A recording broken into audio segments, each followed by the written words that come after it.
And Senator Allen, you may proceed when ready. Thank you. Yeah, the sergeants wanted to do Senator Menjivar's bill first because of the big crowds in the hallways. All right, so this bill has to do with household hazardous waste, and it would establish an extended producer responsibility program for specified household hazardous waste products. So thousands of everyday household products are classified as household hazardous waste because they're seen to pose threats to human health, animals, environment, if improperly managed at the end of life. Lots of these products are ubiquitous in our homes, and they're perfectly safe if inert on a shelf. But partly as a result, we don't know how much toxicity we have in our own homes. Again, safe if properly stored, very unsafe when it goes up in flames, as we unfortunately saw in the case of the wildfires in Los Angeles, and certainly unsafe at the end of life if not disposed of properly. So, obviously sometimes the products can be intuitively dangerous, right? I mean, any product that might have acid or mercury or asbestos.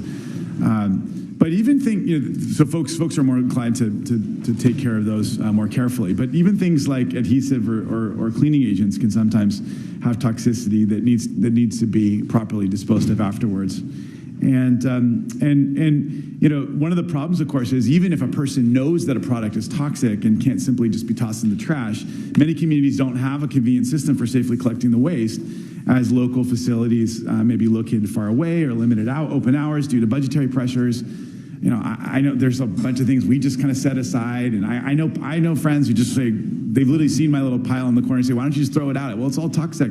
Well, what am I going to do with it? And all this stuff ends up in the waste stream, and next thing you know, it's creating more pollution and problems. So we also know that collection and disposal costs have been increasing. Cities and counties have been raising rates to cover the cost or have to reduce services, furthering the inconvenience to local residents. And so we're trying to address this broader problem by requiring producers of specific hazardous consumer products to form a producer responsibility organization that will be tasked with enhancing accessibility and fully funding the safe collection, transportation, and disposal of this waste. The bill also requires robust education and outreach to ensure consumers know which products are hazardous and how to handle them properly. And it will really importantly, and this is a concept that came behind SB 54, we seek to encourage product redesign to reduce waste generation and hazard level through financial incentives in the funding of the program. Under the current system, of course, producers simply don't consider, or they don't have to consider, end-of-life costs when formulating their products. Those costs don't appear on their balance sheets. Those costs, of course, are borne by all of us, our constituents, our residents. So by getting the producers involved and covering the cost of safely disposing of the harmful products that they're putting out into the market and, of course, making money on, producers will finally have some skin in the game. So it's a continuation of work that we did on this topic last year. We're happy to accept all the committee amendments, which add clarity to the covered products list, create coordination with the SB 54 program, needs assessment to be completed by the PRO, and giving the Department of Toxic Substance Control flexibility for interim or additional targets.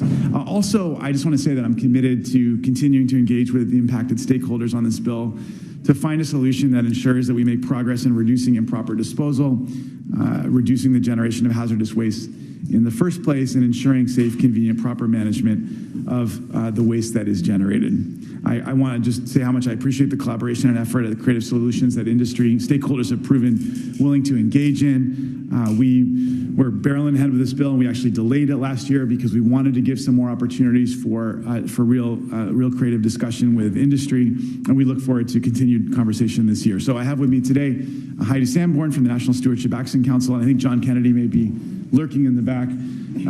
I saw him earlier with the rural county representatives of California to speak in support of the bill. Thank you very much, Senator Allen, members, chair, and thank you for the committee staff for the thoughtful recommendations.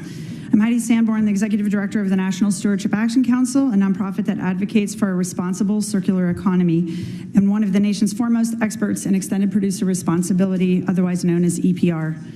We are proud to co-sponsor SB 501 along with the Regional Council of Rural Counties and the Resource Recovery Coalition of California. SB 501 will require the producers of household hazardous waste to fund the convenient collection system for the most toxic products sold into the marketplace. I've been working on EPR since 2006 as a consultant.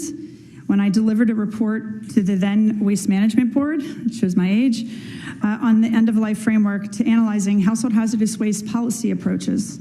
I analyzed over 70 programs worldwide and came to this conclusion that we needed to address household products first through producer responsibility, but that's not what we did. In 2009, Assemblymember Chesbrough introduced AB 283, which would have created a California Stewardship Act and established a framework for EPR for household hazardous waste. Unfortunately, AB 283 failed to pass, and the legislature subsequently pursued a product-by-product approach that has resulted in a patchwork of policies and programs passing on everything from organics and packaging first, and then we had mercury thermostats, carpet, paint, mattresses, medicines, needles, batteries, and of course, again, packaging. But again, the order was wrong. We didn't do household hazardous waste first. What's happening is the hazardous stuff is ending up in the recycling and the organics, and now both are more expensive to manage. In 2020, I was appointed to the California Statewide Commission on Recycling Markets and Curbside Recycling and was elected chair by the 16 fellow commissioners. We developed over 34 policy recommendations for the legislature that had unanimous votes amongst this diverse stakeholder group. But the first recommendation we could agree on was the household hazardous waste EPR was necessary for California. The commission's report and the final report said that swift legislative action is needed to clearly extend producer responsibilities for the end-of-life management for products that are hazardous or have been implicated in causing fires. And I don't know if you've heard this, but we are now the 4th most deadly industry in the nation. We moved up from 7th, according to the Bureau of Labor Statistics. And we are having fires in everything that we do. I mean, from the trucks to the landfills to the recycling facilities. I predict we will not be insurable in the next few years as an industry if we do not get this under control. And in February of 2024, we participated in a tour that included the visit to the cow waste recovery facility in the city of Galt, where they only accept the curbside blue bins for processing and sorting.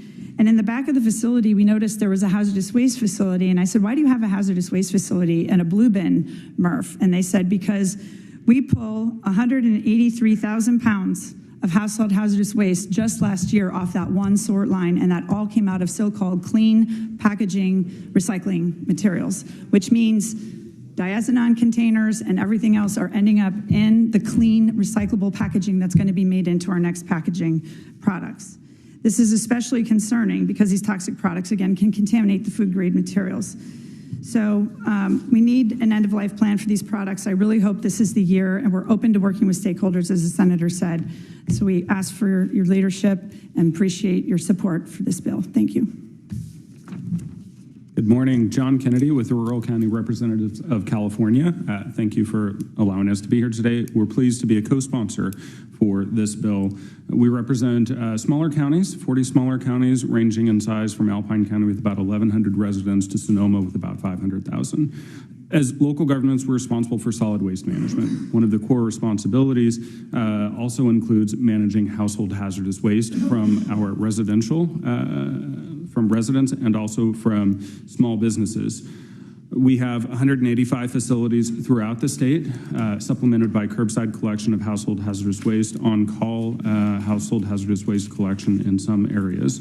We generally try to provide free HHW drop-off at our centers to residents, and this is to keep costs low for residents or to have no costs at all, so we can avoid the risk of illegal dumping or improper disposal. We often find HHW dumped along the side of the road and in other places like in MRFs and places we don't want to see them. HHW includes pesticides, pool chemicals, compressed gas cylinders, batteries, vapes, cleaners. So many things end up in our HHW facilities, and these products can be very, very, very expensive for us to manage and dispose of at the end of their useful lives. Many times some of these products have to be trucked halfway across the country for proper disposal because we don't have facilities anywhere near us to manage some of these things. Disposal costs can sometimes reach or exceed the cost for the consumer to purchase a product at the point of sale. Flavored NOx cylinders are particularly troublesome and an increasing problem in our HHW facilities. There's little to no productive use for those cylinders other than use as recreational inhalants. They can be purchased for about $30 to $40 on Amazon, but anytime they come into our facilities, we typically have to pay about $70 to dispose of those. Gas cylinders, about $30 each, up to $1,200. Pool chemicals, $400 to $500 per 55-gallon drum. Vapes are about $365 for a 5-gallon bucket. And then poisons are going to be about $300 for a 55-gallon drum. These are very expensive programs, especially for us to try to keep cheap or free for our residents, and they start to impact our ability to fund other essential services. As local governments, we have no control over what's introduced into the marketplace or packaging decisions of manufacturers, but we and our residents do have to bear those costs and challenges of disposal at the end of the useful life of those products. So that's why we're here today to support and co-sponsor SB 501. We think this bill is transformative. It's similar in some respects to SB 54. We think it is time for manufacturers to bear some responsibility for the cost of managing the wastes from HHW at the end of their useful lives. And as the Senator mentioned, we really hope this can lead to some product redesigns. For some of these HHW containers, it would be a lot easier for us to manage them if we can tell that they're empty. Gas cylinders can be particularly troubling and difficult for us to tell if they're empty. If they are empty, there are other management opportunities that may be available for us that are far cheaper than sending them to an incinerator. So for those reasons, we're pleased to be here today, pleased to work with the Senator and the other co-sponsors. And I will admit we have had some very productive conversations with the opponents and look forward to continuing those conversations in the future. Thank you.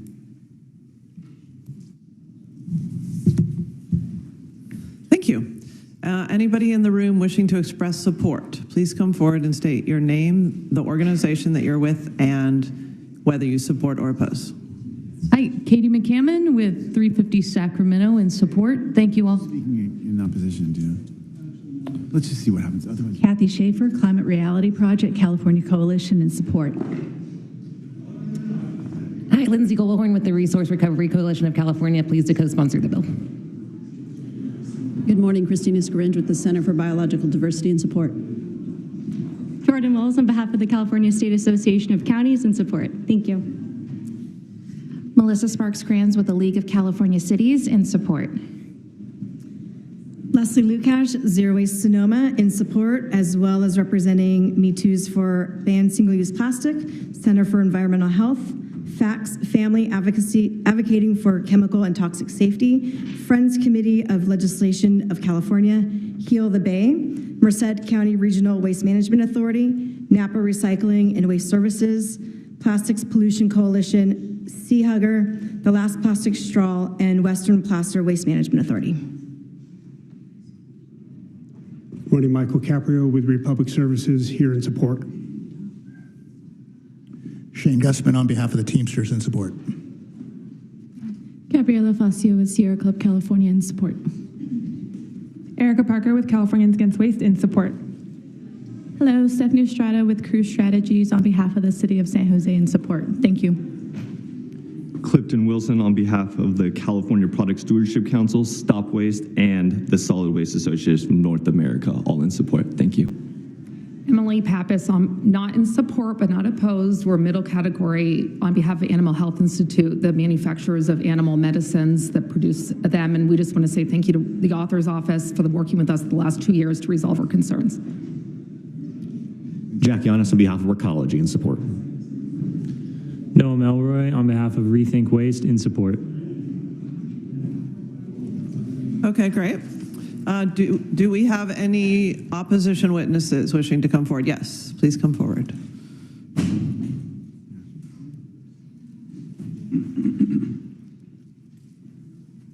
Thank Thank you. Good morning, Chair and members. Nicole Quinones representing the Household and Commercial Products Association, regretfully oppose unless amended on SB 501 today. Our members manufacture many of the products included in the scope of this bill, from pesticides used in our homes, which include disinfectants, to aerosol products and automotive products, as well as others.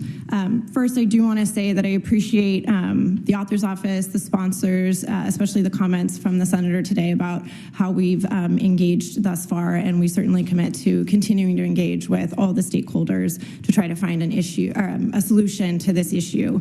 That said, we do believe an EPR framework is overly complicated approach if the ultimate goal is to be able to provide resources for household hazardous waste management and to increase that collection and safe management. So our industry has come to the table with a meaningful proposal that in lieu of establishing that type of program would be a fee-based approach for products with the highest volume and highest cost of management. We feel this solution is a more efficient way to get resources to local governments to offset those costs associated, again, with the proper disposal and management of HHW.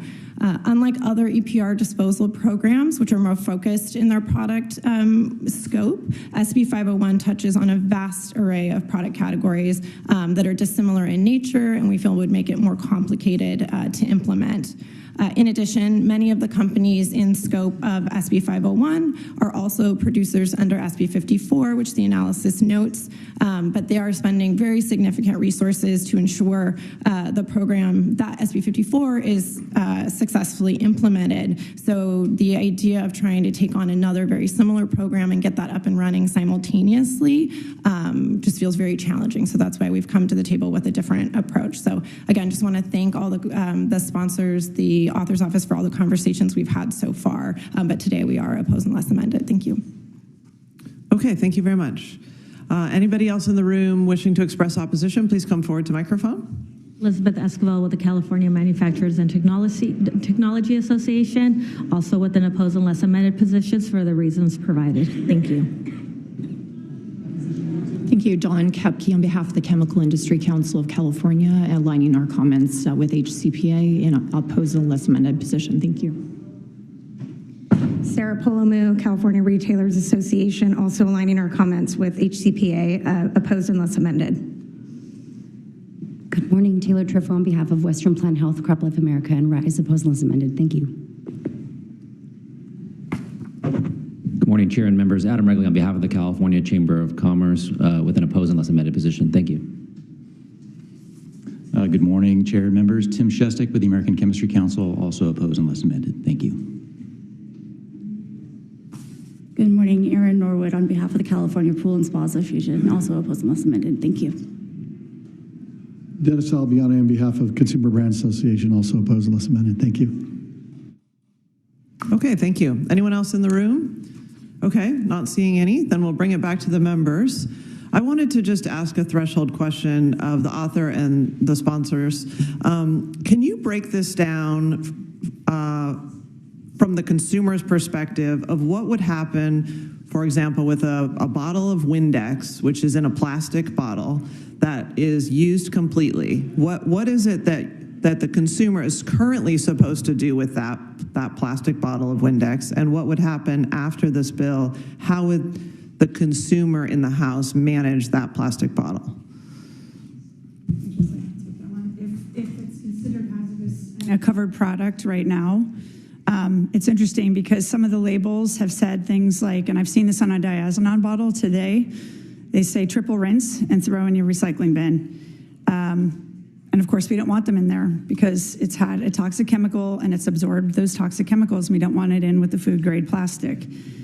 If the bill passed, if it's a covered product, the product comes back in the container that it's in, and then that container is very obviously hazardous and would be treated differently than the current packaging system, which is non-toxic. And we did put into the bill a discussion about the interrelationship between SB 54 and this bill, because we don't want those two streams to mingle if they're contaminated, and the plastics do get contaminated. Okay, so right now we should be throwing those types of containers into the actual landfill bound trash can, because there's no other option for them. Is that right? Right. Okay. So I think that's maybe news to some who, when they use a bottle of plastic, they put it into the recycling, no matter what was in the bottle. Okay. And I mean, the list in the committee consultant report is really, it's quite long. Glue and adhesives, household cleaners, oven cleaners, paints, pesticides, pool cleaners, solvents, used oil, waste containing asbestos, waste containing mercury. So there are lots of things that fall under this. But I'm just thinking about in our own households as we're talking about what this program would look like. So if this goes all the way into effect, then somebody with their Windex bottle is then supposed to drive it to a household hazardous waste facility, or it gets picked up by the waste hauler that comes to the house weekly, or what happens then? So if there's... Here, make sure your microphone's on, yeah. If there's residual in there, yes, it should probably come to an HHW collection facility. I think one of our challenges as a facility is there are lots of different product chemistries, even for Windex. We've seen different solutions that have to be managed differently in our facilities for something as common and ubiquitous as Windex. So we do have either permanent collection facilities, we have temporary collection events that we offer. Some jurisdictions offer take-back programs, either curbside, or they will come on an appointment basis and pick those things up. And yes, it is a large universe of things that are considered household hazardous waste that have to be managed as HHW. There are a lot of solvents out there, a lot of glues, caulks, and yeah, it's a real challenge for us to manage. We want them to come to our facilities, which is why we try to keep the opportunities free for consumers, because we don't want people to throw them in the trash. We don't want people to dump them on the side of the road. And we'd like to offer more convenient collection opportunities. And I think we're happy to have discussions and negotiations with DTSE to enable us to do that and enable some other stakeholders to offer more opportunities for take back of those items. And I will say, too, that we did limit in this bill this year the categories of being the most dangerous and toxic, and excluding things like cosmetics and other things that, while DTSC, it might fail their test for toxics, that's not what we're trying to get at here. We're trying to get at the most dangerous stuff that can affect the health and safety of our workers and our system. Right, okay. Yeah, it does seem like moving forward to have a system that requires people to drive things to a place is just not likely to have a large uptake of participation. So to the extent the waste haulers are able to collect that, and I know I was on a regional solid waste association board when I was in local government, and the household hazardous waste program was funded by the waste haulers, and it was very successful in terms of numbers, but if you talk to average people, most people are just not doing that on their Saturday. So I appreciate that there are places that you can take it, but we need to, of course, focus our attention on that specific interface between both businesses and residences. Yeah, and Waste Management does have a curbside door-to-door program. I know other haulers might too. Those are more expensive, but they're certainly a lot more convenient. And we know in Los Angeles, they estimate they're getting 5 to 8% of the total household hazardous waste collected through their system, and they only have 2 permanent facilities in the entire county of Los Angeles. And people are waiting literally an hour and a half in line. So this is not a convenient system at all right now. We need more funding. We need more help. Yeah, okay.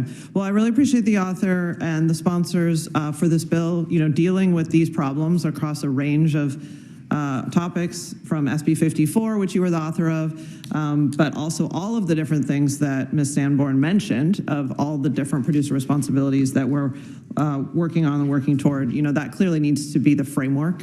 So I do very much appreciate this bill. So I'll see if there are any other comments from members. I don't see any. When we've lost our quorum, so actually we do keep the quorum, so we can go ahead and vote then, but we'll ask you to close too. Appreciate the discussion. Appreciate the discussion. Respect for casting that vote. All right, I'll move the bill. SB 501, the motion is due pass as amended to Judiciary. Senators Blakespear? Aye. Blakespear, aye. Valladares? Daly? Gonzalez? Hurtado? Menjivar? Padilla? Padilla, aye. Perez? Okay, it's 2-0, and we will leave it on call. Thank you very much. We'll move on to the second Senator Allen bill. Thank you.